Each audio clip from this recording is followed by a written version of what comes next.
Hello student, I am Shongita Purkait and today we are going to discuss about most interesting and simplest topic of mathematics, that is the beta and gamma function. So today we will discuss an introduction to beta gamma function. So let's start. Uh, First of all, we have to know what is the definition and the properties of gamma function. Actually first we will discuss about gamma function. Okay, so what is the definition? The integration 0 to infinite e to the power minus x to the power n minus 1 dx, where n is what? N is any constant number which is always greater than 0. This integral is called gamma n. The sign you see, this symbol is called the symbol of gamma. Okay, now see, gamma of n, when it is gamma of n, within the bracket n, there is n, then the power of x will be n minus 1. Okay, but the integration 0 to infinite, it is fixed, and exponential also fixed. Exponential, in exponential the coefficient of x will be always minus 1.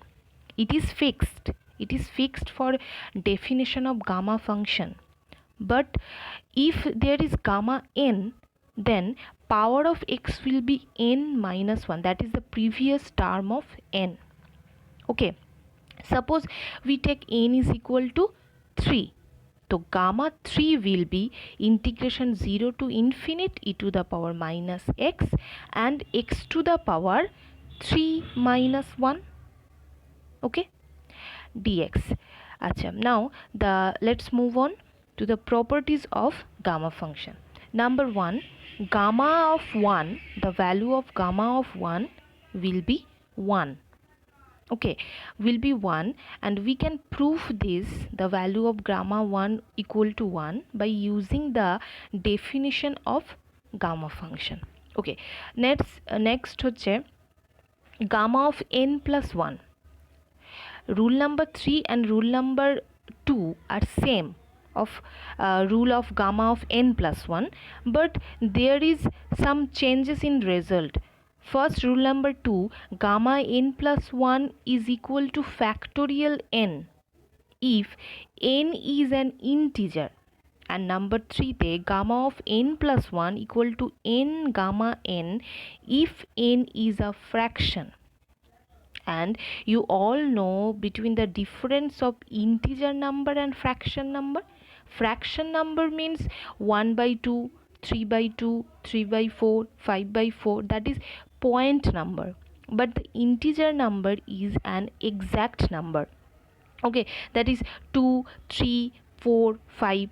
So when n is an exact number of integer number, that is n value of n is equal to 2 or 3 or 4, then gamma of n plus 1 value is equal to factorial n.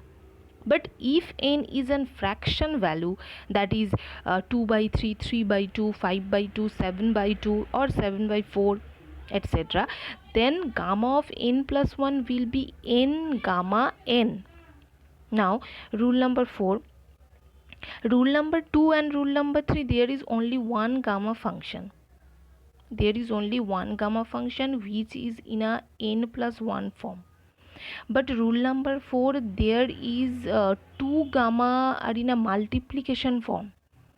Okay, if in question paper there is any 2 gamma function are in a multiplication form, then we can apply rule number 4. Okay, rule number 4, the form of gamma is first gamma n, but second is gamma of 1 minus n. Okay, this is equal to pi by sine n pi. When 2 gamma are in a multiplication form, then we apply rule number 4. And rule number 5 is also a value of gamma half, which is equal to root pi. Okay, okay, next. example, now take some example of on rule 3 and rule 2. Okay, find the value of, first find the value of gamma 7 and gamma 9 by 2. Okay, first see gamma 7 is an integer number and 9 by 2 is an fraction number. Okay, so we have to apply for gamma 7 rule number 2, because 7 is an integer, and for 9 by 2 we have to apply rule number 3, because 9 by 2 is an integer. Now for finding gamma 7 we have to apply rule number 2, that is rule number 2. What is rule number 2? Gamma n plus 1 is equal to factorial n, since 7 is an integer. But rule number 3, you see, rule number 3 or rule number 2 is a form of gamma n plus 1. So we have to first arrange 7 as n plus 1 form. Okay, now we know that 7 is equal to 6 plus 1. So gamma 7, we can write gamma 7 as gamma 6 plus 1, which is equal to factorial 6. Since by rule 2 we get gamma of n plus 1 equal to factorial n, then gamma 6 plus 1 will be factorial 6 naturally. And we know factorial 6 equal to 6 into 5 into 4 into 3 into 2 into 1. If we multiply them, we get 720. Now next, gamma 9 by 2. 9 by 2 is a fraction number, so we have to apply rule 3, that is gamma of n plus 1 equal to n gamma n, since 9 by 2 is a fraction number.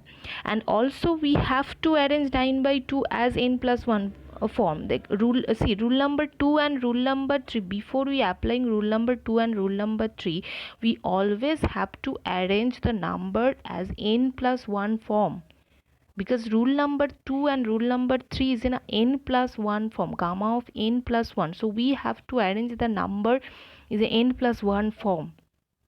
Okay, that's why we take 7 is equal to 6 plus 1 and 9 by 2 equal to 7 by 2 plus 1. Okay, so gamma 9 by 2 equal to gamma 7 by 2 plus 1. This is equal to what? N gamma n. Now n is equal to 7 by 2, so we get 7 by 2 gamma 7 by 2. Again 7 by 2 is a 5 by 2 plus 1. So from gamma 7 by 2 we get 5 by 2 gamma 5 by 2. Again 5 by 2 is a 5 by 2 is 3 by 2 plus 1. So from gamma 5 by 2 we get 3 by 2 gamma 3 by 2. Again 3 by 2 is a 3 by 2 is equal to half plus 1. So again we have half gamma half. This is the last term because we know the value of gamma half. Now we multiply all this term and put the value of gamma half is equal to root pi. Okay, clear? So move on to the next. Now take some example on rule 4. When two gammas are in a multiplication form, then we apply rule 4. So now find the value of gamma 1 by 3 into gamma 2 by 3. You just see that 2 gamma are in a multiplication form, gamma 1 by 3 into gamma 2 by 3. Now since 2 gamma are in a multiplication form, so we use rule number 4, but rule number 4 is a form of n and n minus 1. First is n, gamma of n, and second is gamma of n minus 1. So we have to arrange 1 by 3 and 2 by 3 as n and n minus 1 form. Okay, so 1 by 3, between 1 by 3 and 2 by 3 we can take anyone as n. So let us take n is equal to 1 by 3, or you can take 2 by 3 also as n, and 2 by 3 equal to, and we have to arrange 2 by 3 as n minus 1 form, and we know 2 by 3 equal to 1 minus 1 by 3, 1 minus n, because we take n value 1 by 3. Okay, now gamma of 1 by 3 into gamma of 2 by 3 equal to gamma 1 by 3 into gamma 1 minus 1 by 3, that is gamma n into gamma 1 minus n form, where n is equal to 1 by 3. So we get pi by sine n pi, and put the value of n is 1 by 3, that is pi by sine pi by 3, and we know sin pi by 3 equal to root 3 by 2. So the total calculation is 2 pi by root 3. Okay, clear? Now move on to the next part. Now in your exam every year this type of question appear as a short marks question. How to prove gamma half equal to root 5? That is our rule number 5. Proof of rule number 5. How to prove this, that gamma value of gamma half equal to root pi? Value of gamma half equal to root pi. To prove this we can apply any one rule of gamma function. To prove this we can apply any one rule this of gamma function, but here we take rule 4. Here we take rule 4, that is gamma n into gamma 1 minus n equal to pi by sin n pi, because this is the simplest form. This is the simplest form. Okay, now take n is equal to 1 by 2, because we have to prove the value of gamma half. So we take n is equal to 1 by 2. Now from rule 4 we have if we take n is equal to 1 by 2, we have gamma n into gamma 1 minus 1 by 2, because value of n is 1 by 2. So gamma half into gamma 1 minus half, that is pi by sin n pi, value of n is half, so half into pi, that is pi by 2, and we know sin pi by 2 value 1. So gamma half into gamma 1 minus half equal to pi. Now gamma half into gamma 1 minus half is also gamma half. So we get gamma half square equal to pi.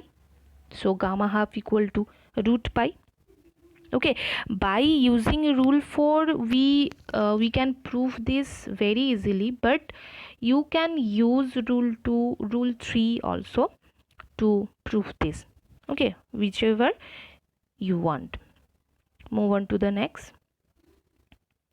Now how to solve this type of integration? How to solve integration 0 to infinity e to the power minus 4x x to the power 3 by 2 dx equal to this. We have to prove the value of integration equal to this.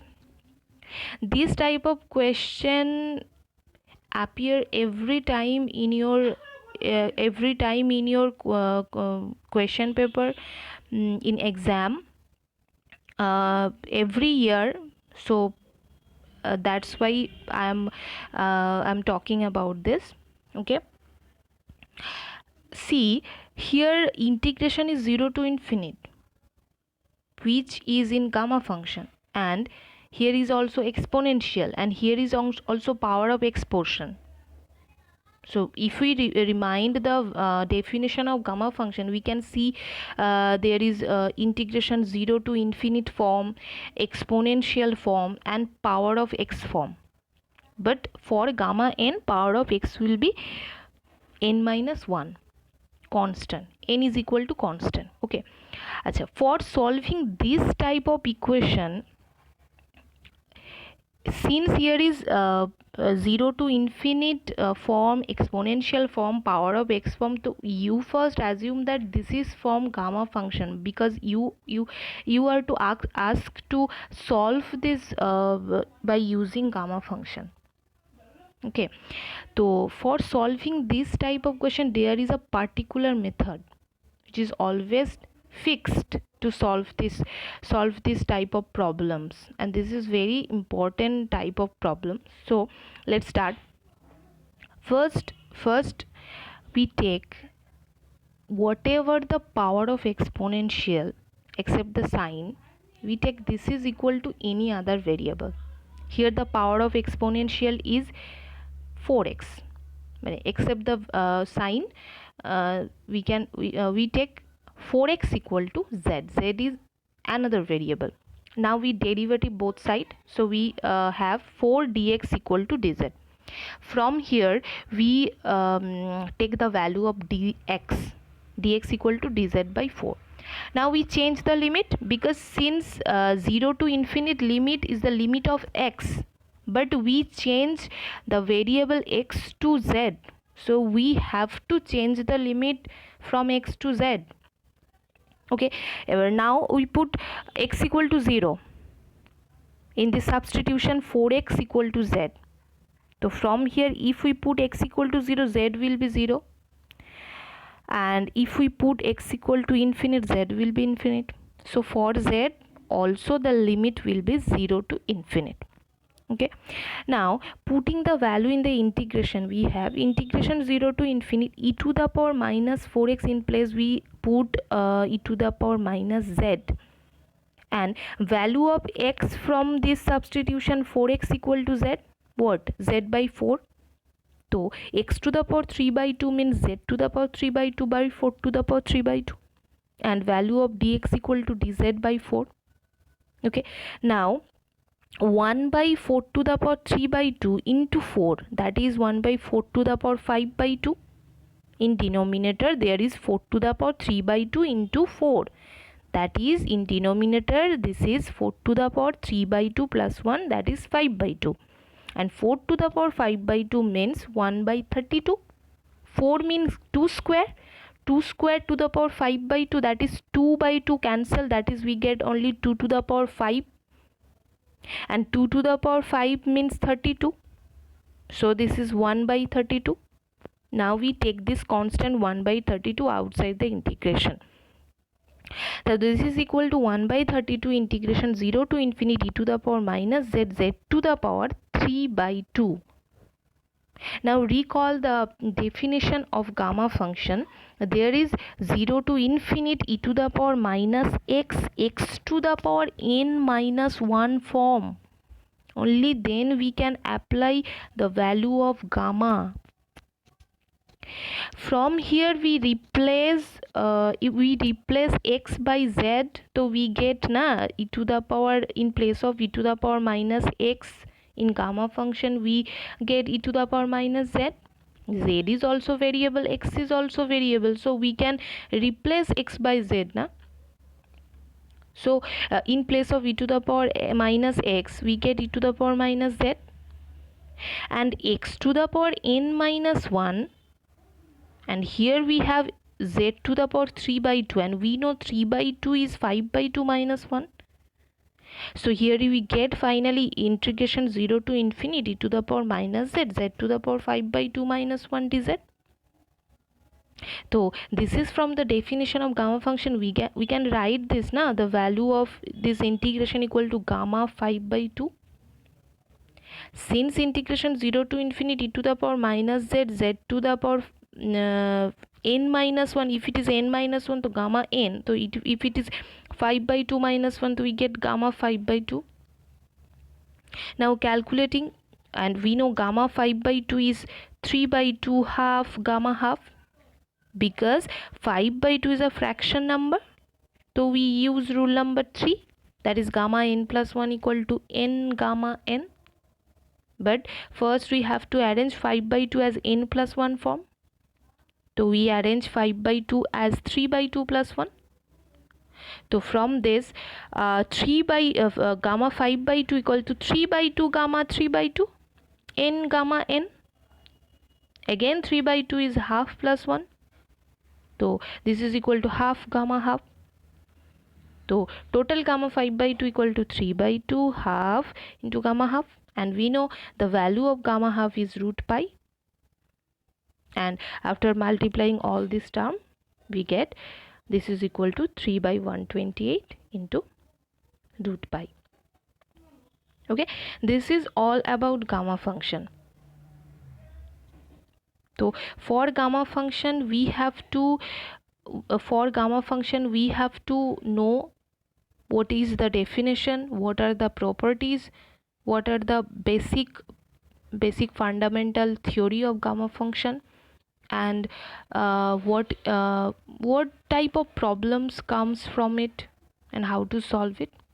Okay, as in next move on to the next part, beta function. Again first we know about what is the definition and properties of beta function.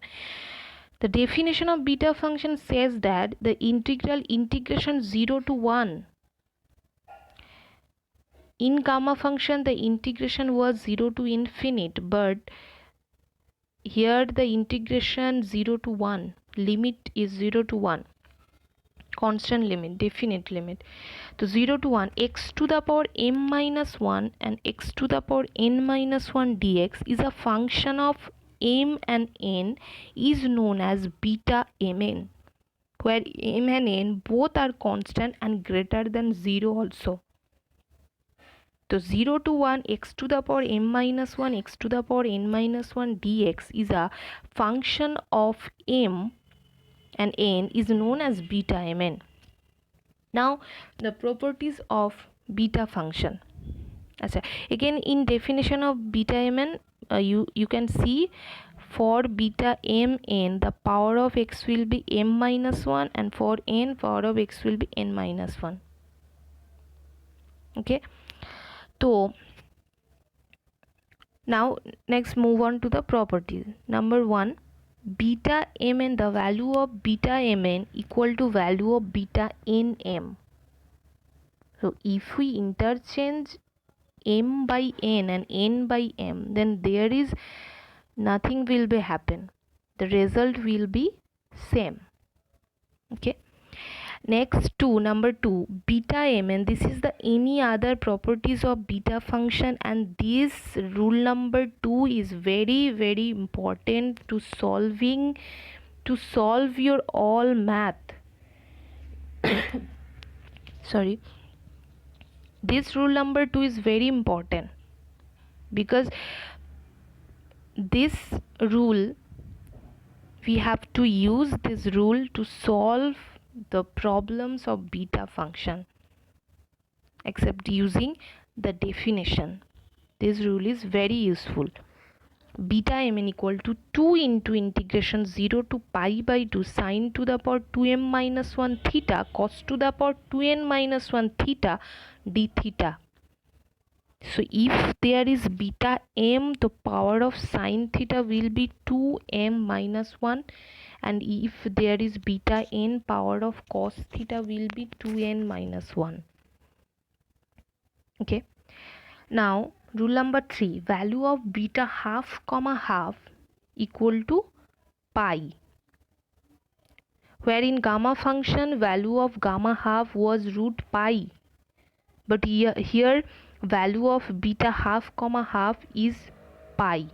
Now how to prove this rule number 3, we will discuss in our next part.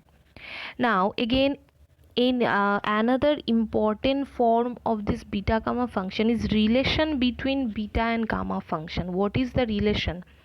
Using this relation we can solve various type of maths for very easily and very shortcut, which is beta mn equal to gamma m into gamma n by gamma m plus n. Okay, suppose the value of m is equal to 2 and value of n is equal to 3. M is equal to 2 and n is equal to 3. So beta 2 comma 3 equal to what? Gamma 2 into gamma 3 by gamma 2 plus 3. And by using the properties of gamma function, rule number 2 or rule number 3, we can solve this we can solve, but we can get the value of gamma 2 or value of gamma 3. Okay, now move on to the next part.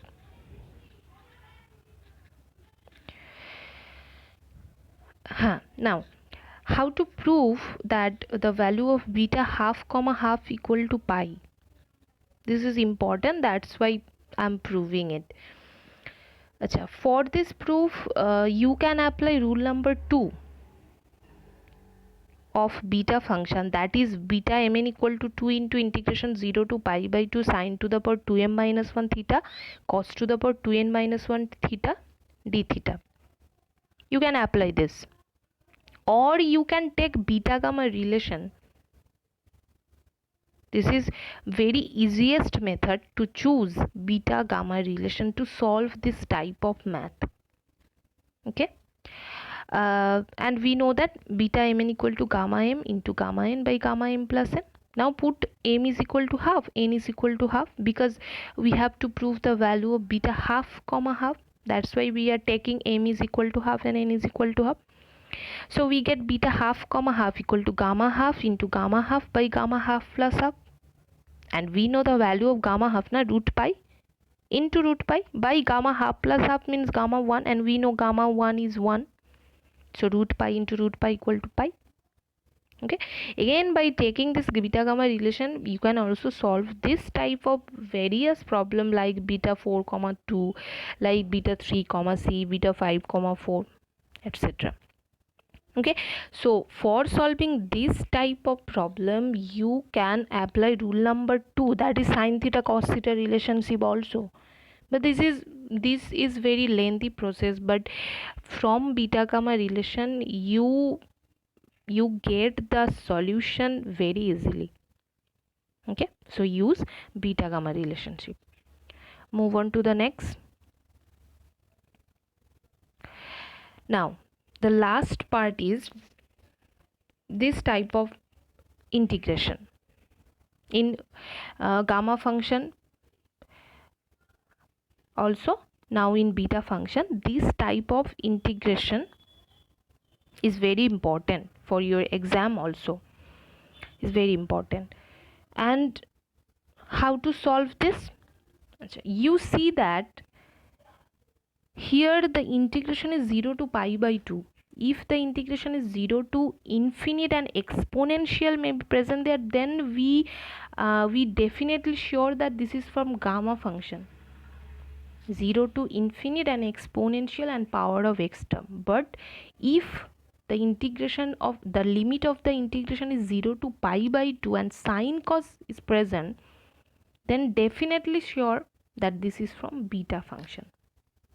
Okay, because these two type of question will appear in your exam. First exponential and second sine cos. If it is sine cos and from 0 to pi by 2, definitely sure this is beta function, and if it is 0 to infinite and exponential, definitely sure it is gamma function. Okay, now how to solve this type of problem? Okay, just recall the definition, second definition or rule number 2 of beta function.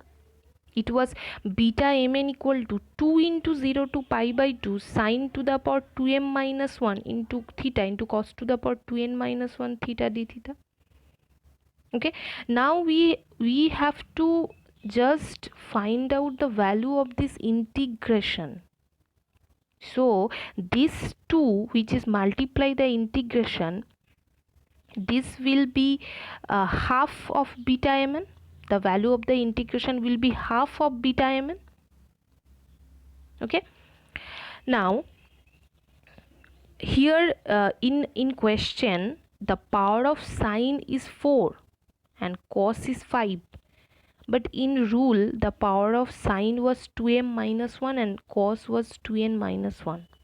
So we just simply take 2m minus 1 equal to 4 and 2n minus 1 equal to 5. That is the comparing the powers. Okay, in all math you can apply this rule. Okay, this particular method. Okay, from here m is equal to 5 by 2 and n is equal to 3. Okay, now the value of this integration from the rule number 2 or beta gamma relationship, the value of the integration is half beta mn. Value of the integration, because the 2 is multiplied with this integration, but we have to find out only the value of this integration. The 2 will be half with beta mn. Okay, so this is equal to half into integration 0 to pi by 2 sine to the power 4. Now 4 is equal to 4. Now we write 4 as a form of 2m minus 1, and we know the value of m. So 2 into value of m is 5 by 2 minus 1. You can check this. 2 into 5 by 2 minus 1 is equal to 4. Okay, again cos power 5, so 5 into 2 into 3 minus 1, 2 into n minus 1, value of n is 3, so 2 into n minus 1, so 2 into 3 minus 1. Okay, x into dx. Sorry, so this is equal to half into, by using the beta gamma function, is sine 2m minus 1 or cos 2n minus 1 equal to beta mn. So now sine 2 into 5 by 2 minus 1 cos 2 into 3 by 2 minus 1 will be beta 5 by 2 comma 3 na, because the value of m are n equal to 5 by 2 and 3. So this is equal to half beta 5 by 2 comma 3. Again now we use beta gamma relationship. Beta mn equal to gamma n by gamma m plus n. Okay, so m er value 5 by 2 and value of n is 3. So this is equal to gamma 5 by 2, and that is gamma m, into gamma n means gamma 3 by gamma m plus n, that is 3 plus 5 by 2. Okay, so in numerator there is gamma 5 by 2 and gamma 3. See, 3 is an integer. So from gamma's rule number 3 or rule number what 2 I think, rule number 2, gamma of n plus 1 equal to factorial n if n is integer. So 3 is equal to 2 plus 1. 3 is integer na, 3 is equal to 2 plus 1. So gamma 3 will be factorial 2.